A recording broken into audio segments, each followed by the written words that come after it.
நீ சிவபெருமான கும்பிடு, தர்மம் செய்யு, உன் தொழிலை கவனி, உனக்கு எந்த விதமான பிரச்சனையும் வராது. சித்தர்கள் அதுதானே சொல்றாங்க. நம்ம என்ன பண்றோம்? அவர் அந்த சாமியார் ஏதாவது வாக்கு சொல்லுவாரா? இந்த சாமியார் குறி சொல்லுவாரா? இவர் தகடு கொடுப்பாரா? ஆம மோதிரம் கொடுப்பாரா? ஒன்று வாங்கினா ஒன்று ஃப்ரீங்கிறா. யாருக்கு மாற்றுறதுன்னு தெரியல.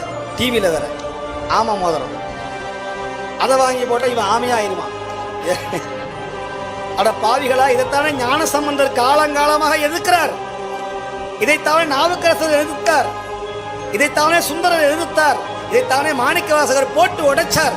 சிவபெருமானுக்கு உனக்கும் புரோக்கரே தேவை கிடையாது, திருவாசகத்தை பாடு, சிவன் காட்சி தருவான்னு சொன்னாரே மாணிக்கவாசகர். இதைத்தானையா சொல்றோம். அதை அப்படியே கொண்டு வந்து சேர்த்தார் தாய்மான் அடிகள்.